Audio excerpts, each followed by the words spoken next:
안녕하세요. 초등학교도 제대로 졸업하지 못했던 남편과 저는 큰 기술이나 자격증도 없고 배운 곳도 없어 청소 일을 하면서 살림을 꾸렸습니다. 모텔이나 빈집에 청소를 하던 저희 두 사람은 우연히 한 할머니가 돌아가신 지 오래된 집을 작업하러 갔다가 우연히 만나게 되었는데요. 당시 남편은 20대라는 젊은 나이에 홀로 아프신 어머니를 모시고 지내고 있었어요. 젊은 사람이 혼자 병든 노모를 돌보며 지낸다는 이야기에 가슴이 찡하기도 하고 기특하기도 했습니다. 그리고 누구보다 성실하게 일하는 모습을 보면서 사람이 참 진국이다 싶기도 했고요. 그 당시 청소 일을 하는 분들은 대부분 나이가 많은 아주머니나 아저씨들이 많았어요. 제 또래의 사람을 만나는 게 쉽지 않았기 때문에 흔치 않은 기회로 알게 된 저희는 더 가깝게 지내게 되었습니다.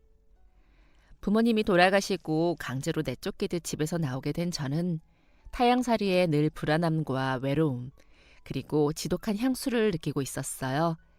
아는 사람이 아무도 없는 곳에서 의지할 사람이 없다는 생각이 저를 매우 우울하게 했는데요. 제 또래의 아가씨들은 예쁘게 화장도 하고 다니고 애인도 사귀고 친구들이랑 웃으면서 길로 다니는데 나는 왜 이렇게 살아야 하나 싶은 생각도 들었습니다. 락스 냄새를 잔뜩 풍기며 매캐한 담배 연기를 머리카락에 가득 머금은 채 일을 마치고 돌아갈 때마다 내 삶이 참 처량하다 싶었어요. 그렇게 매일 축 처진 어깨로 작은 체구인 제 몸 하나가 겨우 누울 수 있는 쪽방촌으로 돌아와 몸을 눕혔죠. 그렇게 사는 게 참 재미없다는 생각을 많이 했습니다. 산다는 게 부질없구나 싶은 생각도 들었죠. 날마다 이렇게 살아도 나아지는 것은 보이지 않고 매일 그저 겨우겨우 푼돈을 벌며 살아내고 있는 날들이었습니다. 그랬던 제 삶을 그 사람은 달라지게 만들어줬어요. 살아내고 있는 게 아니라 살아나가는 것이라는 걸, 돈이 없어도 행복할 수 있다는 것을 그 사람은 알려줬습니다. 예쁜 화장이나 머리를 하지 않아도 마음이 달라지는 것만으로도 기분 전환은 언제든 할 수 있었어요. 세상에 힘든 일이 정말 많아도 나보다 더 힘들어하는 사람들이 있고 그걸 이겨내고 극복하려는 의지를 가진 사람들이 있었습니다. 지금의 삶이 힘든 것은 내가 희망을 가지고 있지 않기 때문이라고 했어요. 언젠가 우리의 미래가 더 밝게 빛날 것이라는 희망이 우리를 빛나게 해준다고 했습니다. 그 사람은 그렇게 긍정적이고 밝은 사람이었어요. 그 어떤 상황에서도 희망을 잃지 않고 언제나 노력을 게을리하지 않았습니다. 아무리 답답하고 앞이 막막하더라도 그 사람의 곁에 있으면 따뜻한 햇볕이 드리우는 것 같았어요. 함께 있으면 힘이 나고 같이 있는 것만으로도 위로가 되었습니다. 누군가가 곁에 있어주는 것만으로도 다 괜찮아질 것 같은 기분이 드는 게 신기했어요. 그리고 우리가 함께하면 어떤 일이 닥쳐도 해낼 수 있다는 믿음이 생기기도 했죠. 그래서 결혼했어요. 그 사람은 자기는 가진 것도 없고 아픈 어머니까지 모시고 있는데 괜찮냐고 하더군요. 그렇게나 밝고 긍정적인 사람이 그런 고민을 하고 있을 줄 몰랐습니다. 그는 자기 혼자서만 고난을 감당하는 것은 의지로 해나갈 수 있지만 굳이 그 힘든 과정을 제가 함께할 필요는 없기에 고민했다고 하더군요. 가난만으로도 아주 힘든데 남의 부모님 병시중과 병원비를 함께 부담해야 한다는 것이 공평하지 않다면서요. 오히려 솔직하게 이야기해주는 모습이 저는 더 좋았습니다. 손에 물 한 방울 묻히지 않겠다고 하면서 결혼 후 온갖 고생을 시키는 사람들보다 차라리 이쪽이 더 솔직해서 좋다 싶었어요. 적어도 마음의 준비는 할 수 있으니까요. 그렇게 몇 번을 괜찮다고 자신 있다고 확답을 받은 후에야 그는 결혼에 동의하였습니다. 어머니는 몸이 편찮으셔서 거동이 힘들었어요. 그 사람은 원래 검정고시도 보고 대학도 가고 공부도 많이 하고 싶었다고 해요. 어릴 때부터 쭉 같은 곳에서 살면서 여기저기 다녀보지 못해서 해군에 들어가 여기저기 돌아다니는 게 꿈이었다고 하더라고요. 사실 해군이 많이 돌아다니는지는 잘 모르겠지만 어릴 때 근처에 살던 형이 군복을 입었던 모습이 너무 인상 깊어서 자신도 그렇게 폼나는 사람이 되고 싶었다고 하네요. 한참 돈을 좀 모으고 10대 후반쯤 검정고시 준비를 했어요. 나는 초등학교도 겨우 졸업했기에 중학교 검정고시부터 다시 봐야 하더라고. 오랜만에 공부하니까 뭐가 뭔지도 모르겠고 원래도 머리가 비상하거나 지능이 뛰어난 편도 아니다 보니까 과목 하나하나가 다 어렵더라. 그렇게 힘들게 공부해서 겨우 시험 날짜가 되었는데 그때 마침 엄마가 쓰러졌어. 시험날 아침 쓰러지셔서 급하게 병원으로 옮기고 결국 시험장에는 가지도 못했지. 그때부터 다시 검사하고 병원 다니고 공부 같은 거 다시 할 수가 없었어. 그래서 그냥 이게 내 운명인가 보다 싶어서 생활비 벌려고 여기저기 일 찾아다녔지. 억울하게 느낄 수도 있지만 나는 그래도 괜찮다고 생각해. 당장 시험을 봤어도 합격할 수 있을지도 모르고 혹시나 그때 붙어서 고등학교 검정고시 때 어머니가 쓰러지면 진짜 아쉬웠을 것 같거든. 어쩌면 내가 공부 쪽으로는 운명이 아니라서 이렇게 된 걸 수도 있고 할머니 할아버지들도 만학도로 공부해서 대학 가는 분들도 있다는데 나중에 열심히 돈 벌고 여유 있으면 그때 느긋하게 다시 해도 되지. 남편은 그런 사람이었어요. 어떤 고난도 긍정으로 이겨내는 사람. 모든 것은 순리에 따라 다 뜻이 있겠거니 이것이 운명이겠거니 하는 사람이었죠. 그런 남편을 만나고 나서 뾰족했던 제 마음도 둥글둥글해지고 우울했던 저도 어느새 뒤를 돌아보는 대신 밝은 미래를 보는 법을 배우게 되었죠. 결혼 후 1년이 지날 때쯤 결국 오랫동안 병을 앓던 어머니는 돌아가셨어요. 내가 부모가 되어서는 아들한테도 며느리한테도 평생을 짐만 대다가 가는구나. 미안하다. 뭐 하나 해준 것도 없이 이렇게 고생만 시키다 가서. 내가 저기 하늘나라에 가면 누가 있을지는 모르지만 누구든 붙잡고 얘기해 볼게. 너무나 착한 우리 아들, 며느리 앞으로 좋은 일만 있게 해달라고, 행복하게만 해달라고 말이다. 아가, 이런 집안에도 우리 아들 하나만 보고 시집 와줘서 정말 고맙다. 내가 하루라도 빨리 가는 게 그나마 너희 고생 덜 시키는 건데 너무 늦어버렸구나. 아니에요, 어머니. 무슨 그런 말씀을 하세요. 가족 하나 없는 저한테 어머니가 저희 부모님 대신 자리해 주셔서 항상 감사했어요. 그렇게 어머니를 보내드리고 나서 말씀하신 것처럼 하늘에서 누군가에게 저희 행복을 부탁했는지 저희는 그 다음 해에 아주 사랑스러운 첫째를 가지게 되었어요. 저희 부부에게 처음으로 온 아기 천사라 그 의미가 특별하기도 했죠. 아이를 임신하면서 같이 일을 못하니 수입이 줄었지만 남편은 자신이 더 열심히 하면 된다며 늘 웃으며 출근했어요. 늘 가족을 많이 꾸리자고 이야기했던 저희 부부였기에 아이가 생겼다는 것은 아무리 힘든 상황도 이겨낼 수 있도록 해주는 원동력이었죠. 첫째 아들이 태어났는데 너무 예쁘고 사랑스럽더라고요. 아무것도 하지 않고 그저 가만히 있는데 존재하는 것만으로도 저희를 행복하게 만들어줬어요.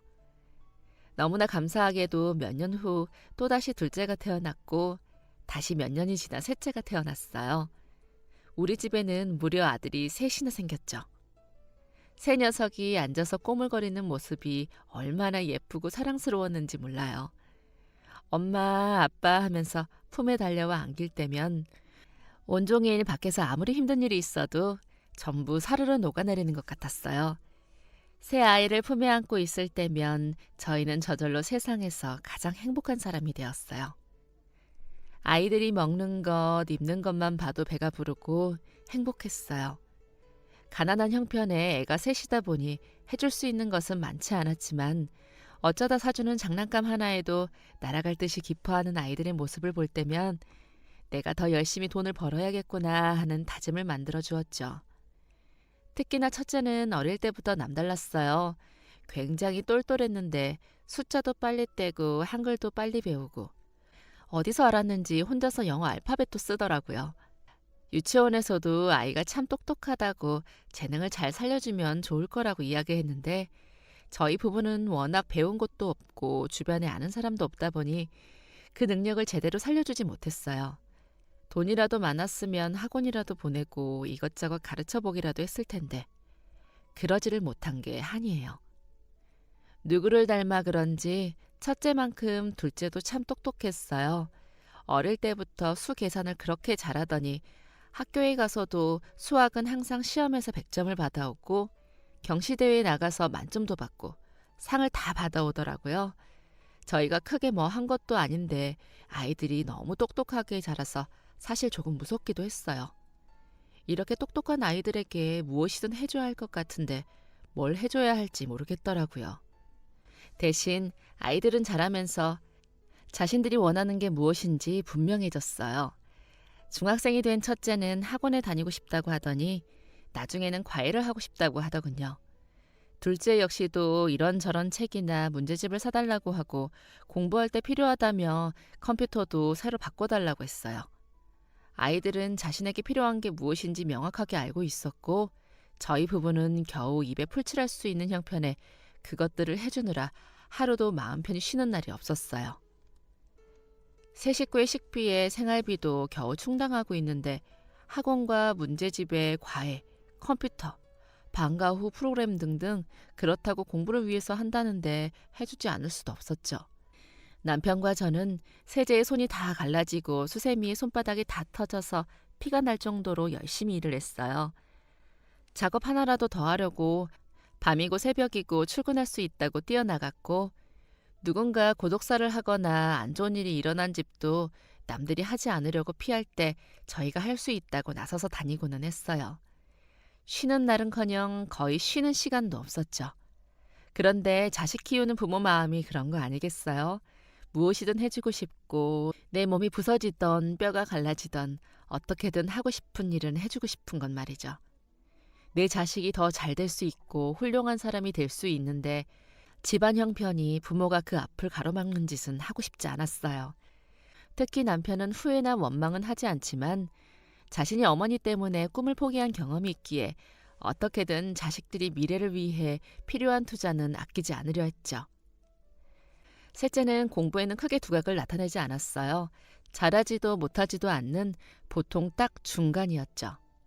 지극히 평범한 아이라 날고 기는 형들 사이에서 약간의 주눅이 들기도 했어요. 학교에 가면 늘 너 누구 동생이지? 너희 형들이 공부를 참 잘했는데 너도 그러니? 하는 인사를 먼저 받았고 그러다 보니 자신이 뭔가를 해보기도 전에 사람들의 기대가 선입견을 만들었어요. 하지만 셋째 역시 아주 특별했어요. 마음이 정말 고왔거든요. 어떻게 이렇게 고운 심성의 착한 아이로 자랐을까 놀라울 정도로 셋째는 늘 심성이 착했어요. 항상 다른 사람의 입장에서 생각하고 학교에서도 장애가 있는 친구들을 늘 도와주고 힘이 센 아이들이 괴롭히지 못하도록 항상 맞섰어요. 길에 지나가다가 나이가 드신 할머니 짐을 들어드리고 밖에서 힘들게 일하고 퇴근하면 세 형제 중 유일하게 달려나와 저희 어깨며 팔, 다리를 주물러주는 아이였죠. 첫째가 대학에 가겠다고 했을 때 오케이 했어요. 뒤이어서 둘째도 대학에 가겠다고 하더군요. 둘 다 워낙 영특한 애들이라 대학을 보내야지 마음은 먹고 있었는데 2명이나 진학하니 솔직히 부담되기는 했어요. 게다가 다행히 첫째는 기숙사에 들어가서 비용을 조금 줄일 수 있었지만 둘째는 자취해야 했어요. 어차피 둘 다 학교도 같은 서울이고 같이 자취할 수 있도록 방을 얻어주었어요. 대학에 들어가서 몇 번 장학금을 받아도 돈 들어갈 일은 줄어들지 않더라고요. 매달 내야 하는 월세에 교재비에 용돈까지 필요하다고 하니 아무리 돈을 벌어도 매달 가게는 적자였어요. 위에 형들 때문에 돈 걱정을 너무 많이 해서 그런지 막내는 하고 싶은 게 있어도 말하지 않았어요. 공부는 잘하지 못하고 운동신경은 뛰어나서 학교에 소속된 야구팀에서 곧 잘했던 것 같은데 이런저런 돈 들 일이 있는데 말하지 않았더라고요. 자기 나름대로 틈틈이 아르바이트를 해가면서 장비도 사고 합숙훈련도 참석하고 했던 것 같은데 어느 순간 스스로 포기를 했어요. 운동을 하면 앞으로 들어갈 돈이 많다는 이야기에다가 나름대로 알아본 대학들이 금액대가 엄청났었나 봐요. 자신은 장학금 받아서 진학할 정도의 실력도 되지 않은 것 같다며 수험생 때 다른 진로를 찾아보겠다고 했어요. 저희 부부는 그때까지도 맨날 돈 벌어서 형들 뒷바라지 해주느라 바빠서 몰랐는데 수능 전에 담임 선생님께서 학부모 면담을 할 때 알려주셨어요. 아이랑 상담해봤는데 돈 때문에 운동을 더 하기는 어려울 것 같다고 늦게나마 다른 방향을 찾아보겠다고요. 막내의 담임 선생님은 무척 좋은 분이라서 늦게라도 준비해서 갈 수 있는 대학들을 알아봐 주셨어요. 이전에 운동도 했었고 아이가 워낙 덩치도 좋고 체력도 뛰어나니까 경호학과를 진학해보는 것은 어떠냐고 하더군요. 전문대학 중에는 장학금을 받을 수 있는 곳들도 있어서 경제적으로 부담도 덜 수 있을 거라면서요. 아들, 운동 아쉽지 않아? 어릴 때는 야구선수 되는 게 꿈이라고 했잖아. 엄마도 참 야구선수 되는 게 쉬운 일이 아니야. 경기 나가면 나보다 잘하는 애들이 정말 많은데 그중에서 프로까지 못 가는 사람이 절반 이상이야. 그렇게 오랜 시간 훈련하고 애쓰고 나중에 유명 선수도 못 되는 것보다는 지금이라도 다른 길 찾는 게 좋을 것 같아. 용의 꼬리가 되는 것보다 뱀의 머리가 되는 게 낫다. 난 이 말이 그렇게 좋더라. 엄마, 내가 이렇게 키도 크고 덩치도 좋고 거기에 엄마 닮아서 예쁘고 아빠 닮아서 잘생기기까지 했는데 경호원 한다고 정장 딱 입고 있으면 완전 영화배우 같을 것 같은데? 아빠도 예전에 빗속에서 꼬마에 구해준 적 있잖아. 그 정도면 나 완전히 다른 사람들 구해주고 지켜주는 게 타고난 거 아닐까? 좋아하는 일을 포기하느라 자기가 가장 속상할 텐데 오히려 부모가 속상할까 봐 밝게 이야기하는 아이를 보니 마음이 아팠어요. 그의 속이 얼마나 상할지 헤아릴 수 없지만 그래도 한편으로는 쪼들리는 살림에 다행이다 싶었죠. 맞지. 그러고 보니 우리 아들 영웅 스타일이다 싶더니 아빠 닮아서 그랬구나. 아빠, 그때 그 아이 구했던 이야기 또 해줘. 작년 여름이었나? 비가 진짜 어마어마하게 왔지. 신문 가판 떼고 뭐고 떠내려가는 건 기본에 이웃집 개도 떠내려가서 그 집 아저씨가 뛰어가는 게 다 뭐야. 거의 헤엄쳐서 데려왔지. 그렇게 아주 난리도 그런 난리가 없다 싶었는데 그날 네 엄마랑 일 끝나고 집에 오는 길에 아빠가 집에 문을 잠그고 나왔는지 갑자기 헷갈리는 거야. 너희 엄마는 당시 워낙 꼼꼼한 성격이니 당연히 잠갔을 거라고 하는데 어차피 비도 이렇게 많이 오니까 창문도 잘 닫았나 확인할 겸 다시 가본다고 했어.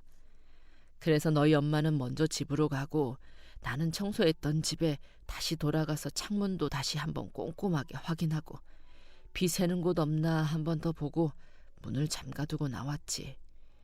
그렇게 다시 차에 타려고 하는데 어디서 아이 울음소리가 들리는 거야. 비가 너무 많이 오니까 빗소리를 잘못 들었나 아니면 고양이 울음소리인가 싶었지.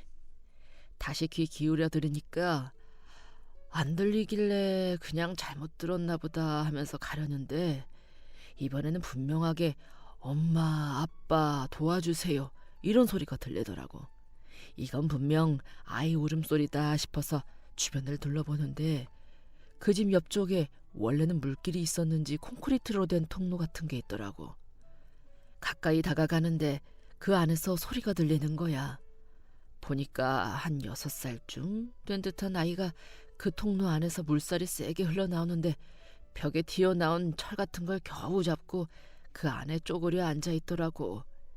가뜩이나 비도 많이 오는데 위쪽에서 내려오는 건지 물살이 세서 애가 곧 휩쓸려 갈 것처럼 휘청이고 있는데 혹시나 그 사이 떠내려갈까 봐 다른 데 도움을 구하러 갈 새도 없고 주변에 도와달라고 할 사람도 없어서 뭐 어떡하냐.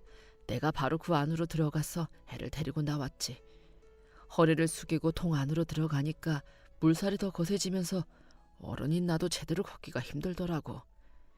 겨우겨우 애를 데리고 밖으로 나왔는데 거기 얼마나 있었던 건지 입술이 퍼렇게 질려서는 바들바들 떠는데 얼른 차에 있던 수건이랑 천을 다 덮어주고 바로 병원에 데려갔어. 알고 보니 그 근처에 무슨 통나무집 같은 곳을 그 집 부모가 별장으로 사서 아이를 데리고 왔는데 잠깐 한눈판 사이에 없어졌다고 하더구나.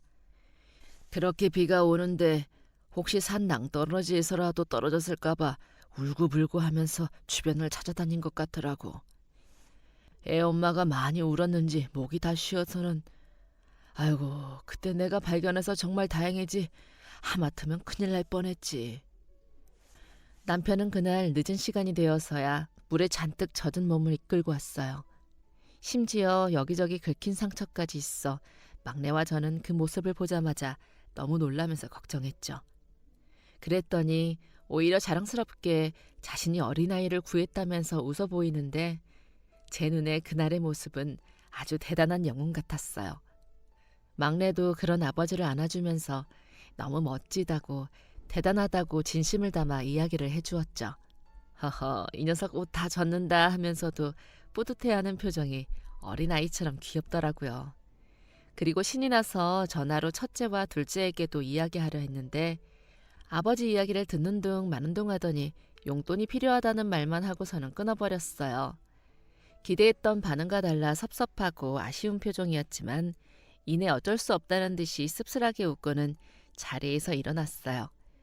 당연한 일을 한 거니까 보상은 필요 없다는 남편에게 그 집 부모님이 지금 있는 게 이게 전부라며 지갑에서 몇만 원을 꺼내주었다고 해요. 시간 되실 때 꼭 연락 달라고 반드시 크게 보답하겠다고 했지만 저희 남편은 그런데 욕심이 있는 성격이 아니었기에 그날 일은 그저 해프닝으로 지나갔어요.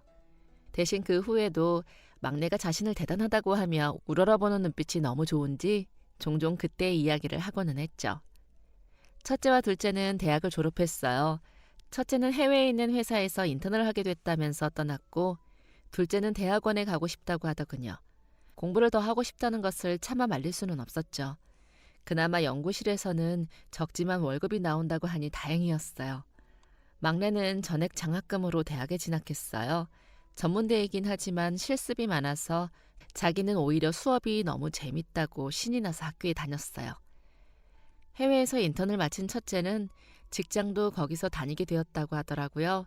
잘 됐다고 이야기를 하면서도 몇 년째 얼굴도 제대로 보러 오지 않은 아들 녀석에게 서운한 마음이 드는 게 사실이었어요. 여보, 그게 뭐가 중요하겠어. 우리 아들이 원하는 직장에 다닐 수 있게 되었다는 게 축복이지.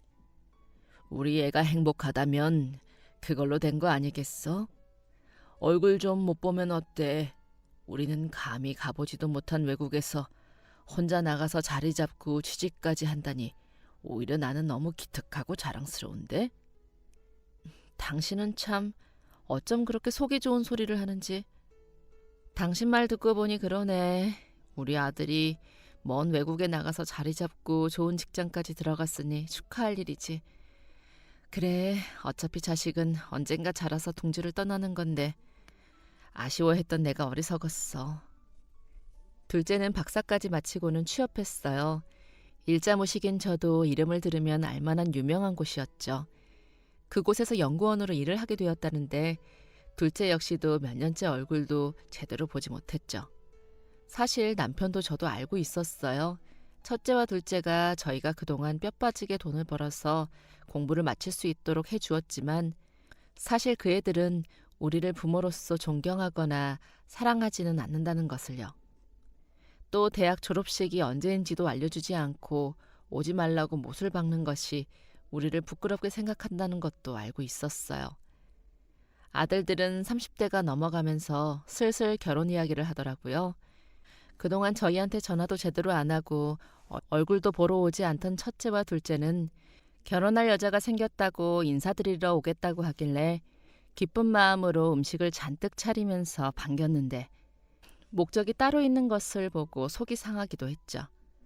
심지어 첫째가 데려온 여자는 처음 집에 들어올 때부터 눈을 대굴대굴 굴리면서 둘러보더니 한숨을 푹푹 쉬더라고요.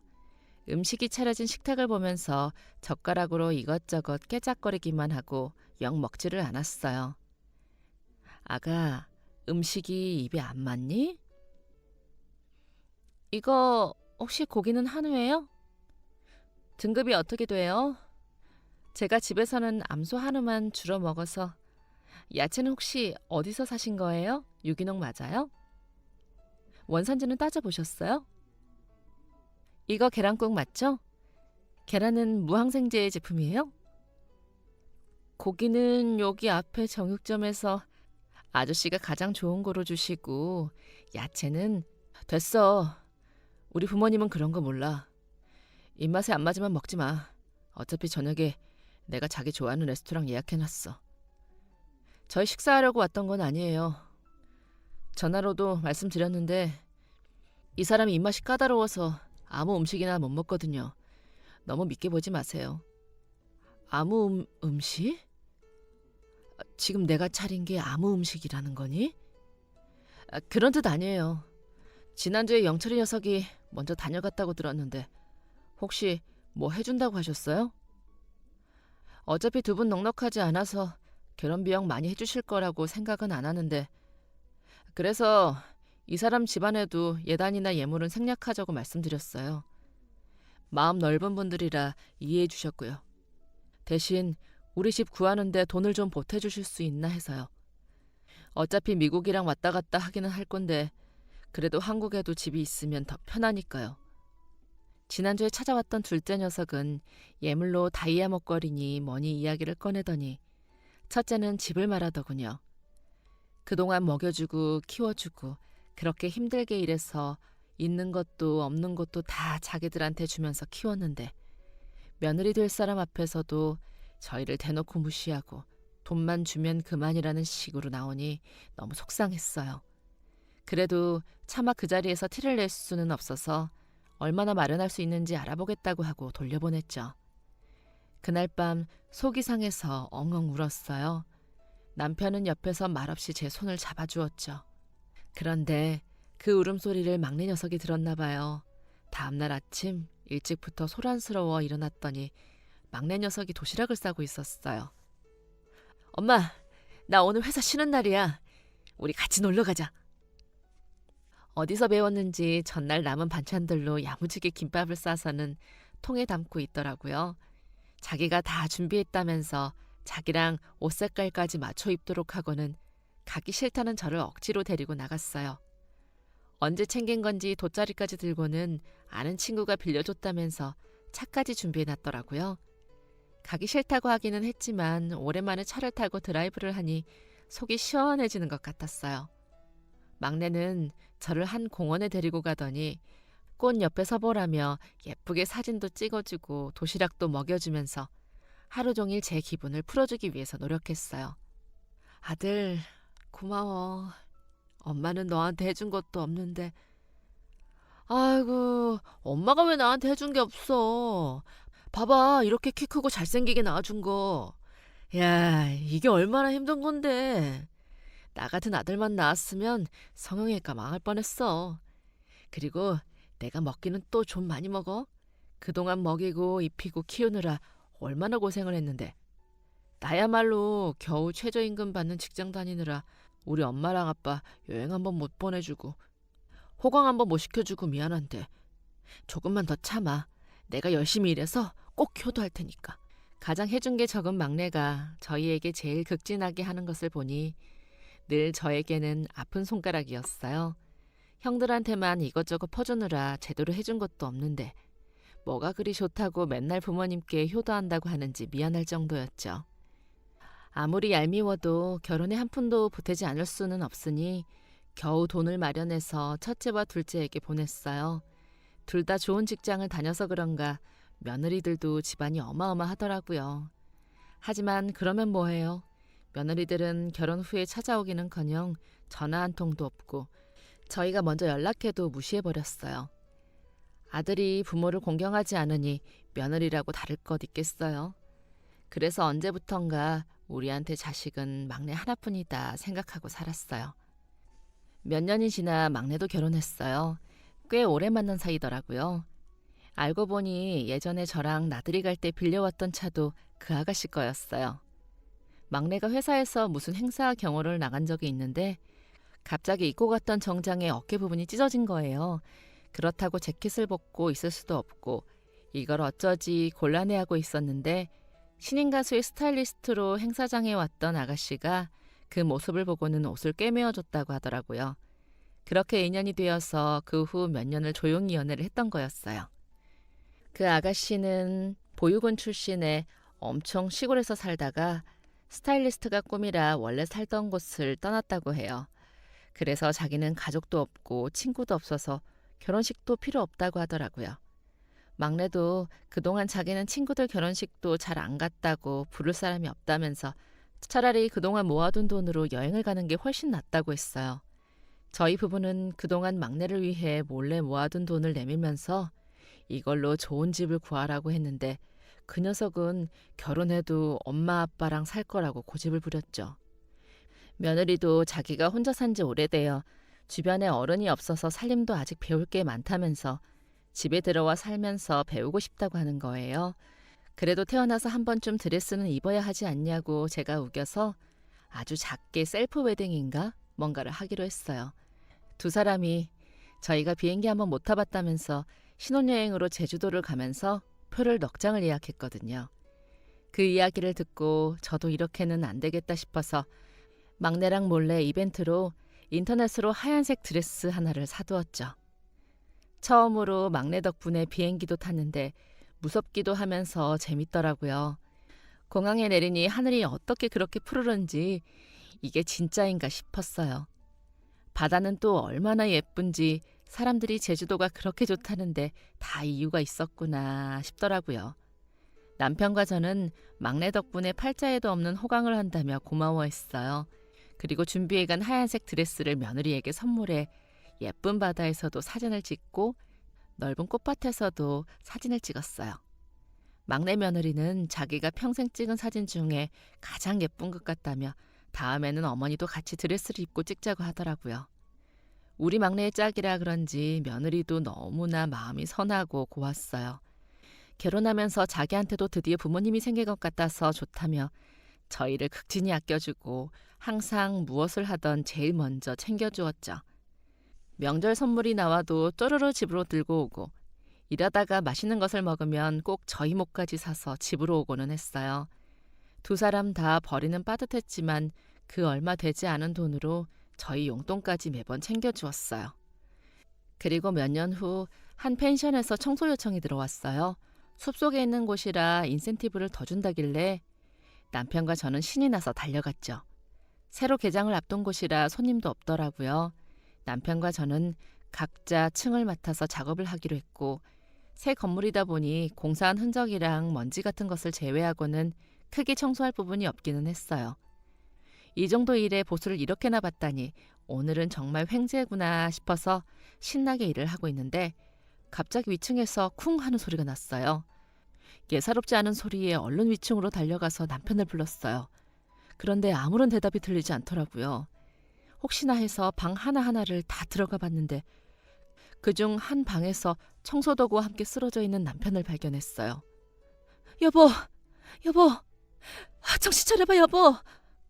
달려가서 남편을 흔들고 뺨을 두드려봤지만 반응이 없었어요.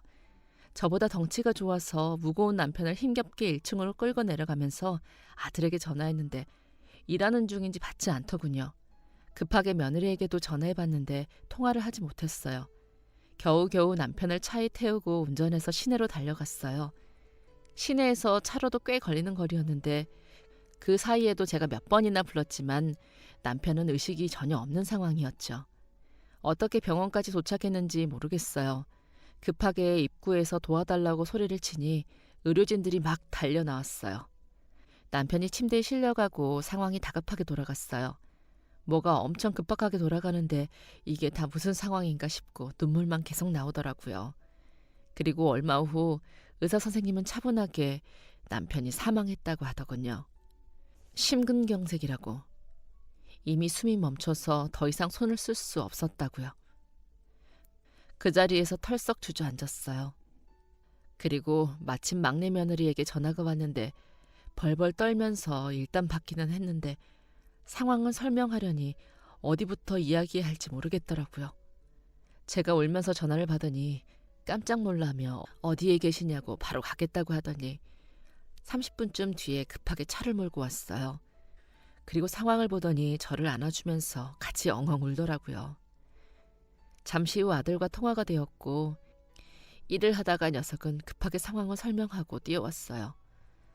우리 셋은 서로를 부둥켜 안고 그 자리에서 엉엉 울면서 남편의 마지막 길을 배웅했어요. 첫째와 둘째에게도 연락했는데 둘 다 알겠다고 대답을 하더니 3일장 중 하루만 빈소에 오더라고요.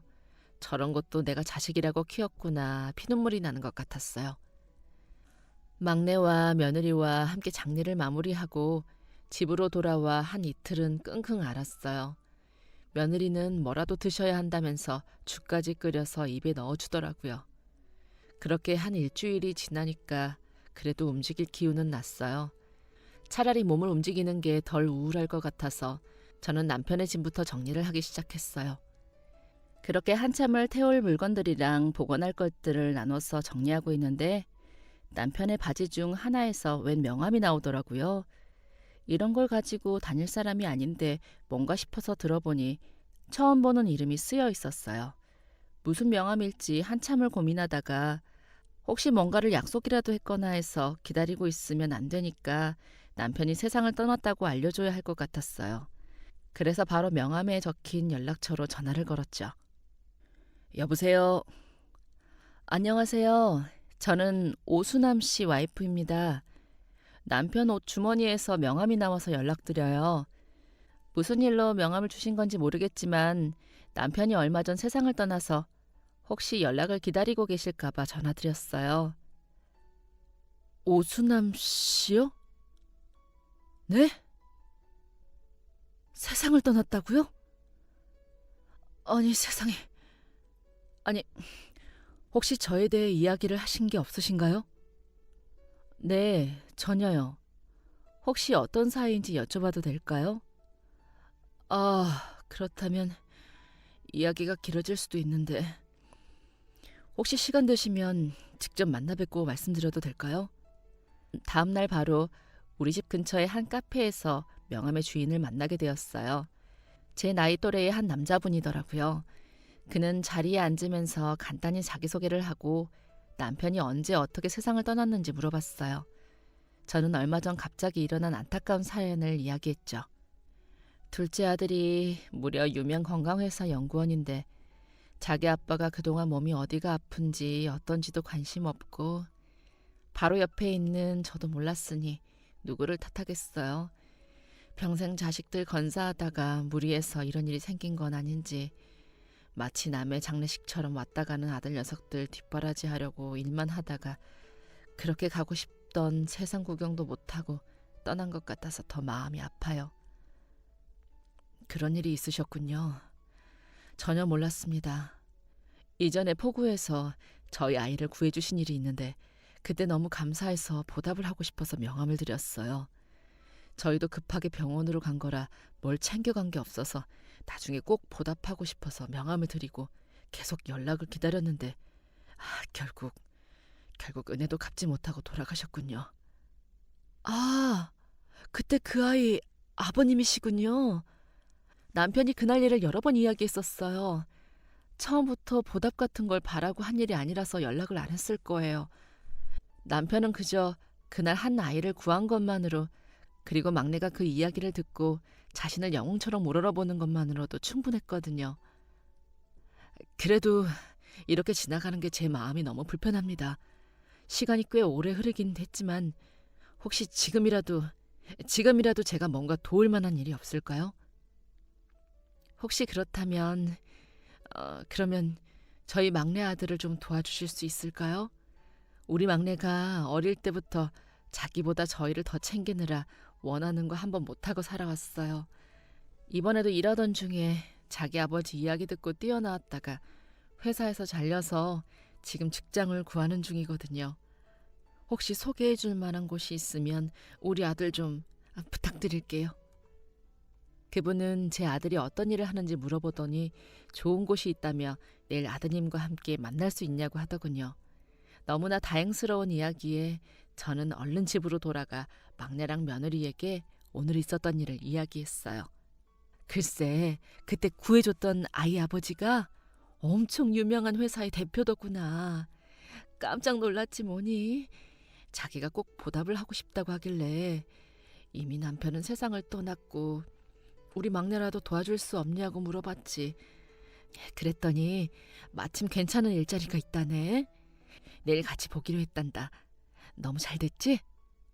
우리 막내 엄마랑 아빠 때문에 회사까지 잘려서 너무 미안했는데 정말 다행이야. 엄마도 참. 그게 왜 엄마랑 아빠 때문이에요. 아버지가 돌아가셨다는데 어떤 일이 있더라도 가봐야 하는 게 맞죠. 그걸로 잘하는 회사라면 저도 다니고 싶지 않아요. 그래도 올해 말에 아이도 태어나서 생활비가 걱정이었는데 너무 감사해요, 어머니. 감사합니다.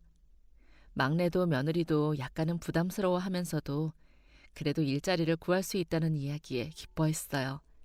며느리가 임신 중이라 사실 회사에서 잘리고 나서 많이 막막했을 거예요.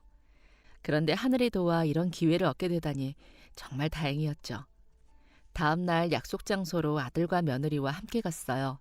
그분이 음식을 대접하고 싶다고 며느리까지 꼭 같이 왔으면 좋겠다고 했거든요. 가보니 대표님과 그 아내, 그리고 남편이 구해줬던 아이도 함께 자리에 있었어요.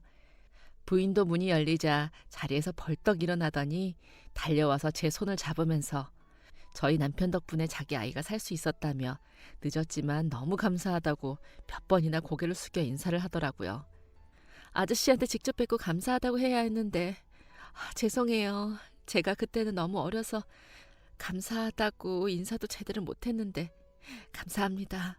아저씨에게도 너무 감사했다고 꼭 전해주세요. 이제는 청소년이 된 듯한 아이도 일어나 저에게 와서 인사를 했어요. 온 가족이 저와 제 아들, 며느리에게 고맙다고 고개 숙여 인사하는데 하도 공손하게 감사를 하니 저희도 저절로 머리가 숙여지더라고요. 남편이 인사를 직접 받았다면 더욱 좋았을 텐데 한편으로는 아주 아쉬웠어요. 그렇게 자리에 앉아 식사했어요. 처음 보는 음식들도 있고 하나같이 엄청 고급스럽더라고요. 식사를 마무리할 때쯤 대표님이 서류를 하나 꺼냈어요. 계약서예요. 이전에 경호회사에서 일했다고 하시더라고요. 마침 제가 개인적으로 운전도 해주고 저랑 같이 다니면서 수영해줄 분이 필요해서 찾고 있었는데 너무 잘 됐네요. 최대한 좋은 계약 조건으로 써보기는 했는데 혹시 더 수정해야 할 부분이 있거나 부족한 부분이 있다면 편하게 말씀해 주세요. 계약서를 받아 읽어본 저희는 급여를 보고 눈알이 튀어나올 뻔했어요. 2억이요? 아니, 연봉이 2억이요? 이렇게 큰 금액을... 제가 돌아다닐 일이 많아서 운전하시는 것도 쉽지 않으실 거예요. 그냥 건물 앞에 계시는 게 아니라 제 개인 경호를 해주시는 건데 그 정도는 드려야죠. 그래도 2억이라니... 아버님이 저희 아이를 구해주신 걸 생각하면 그것도 부족해요. 시험관으로 저희 부부가 정말 어렵게 얻은 아이거든요. 그때 잘못됐다면 어떻게 됐을지 상상도 하기 싫어요. 그리고 막내 아드님이 아버님을 많이 닮았다고 어머니가 그러시더군요. 그렇게 용감한 분을 닮았다면 저를 든든하게 지켜줄 거라고 믿기 때문에 그 정도 연봉이 맞다고 생각했어요. 감사합니다. 감사합니다. 그러면 앞으로 잘 부탁드리겠습니다. 그렇게 막내는 하루아침에 연봉 2억짜리 직장을 얻게 되었는데요. 그뿐만 아니라 그 대표님은 아이가 태어나면 육아비 지원부터 대학 졸업까지 교육비 지원까지 해주겠다고 약속하시더라고요. 또 도움이 필요한 일이 있으면 언제든지 말하라고 하면서 유명 브랜드에서 일할 수 있도록 며느리에게 자리를 마련해 주기도 했어요. 덕분에 저희 가족은 더 이상 돈 때문에 고생하지 않고 아주 수월하게 생활하고 있는데요. 이 소식을 들은 건지 아버지가 돌아가신 후 연락 한 번 없던 첫째와 둘째에게서 계속 전화가 오고 있는데 그냥 받지 않고 있어요.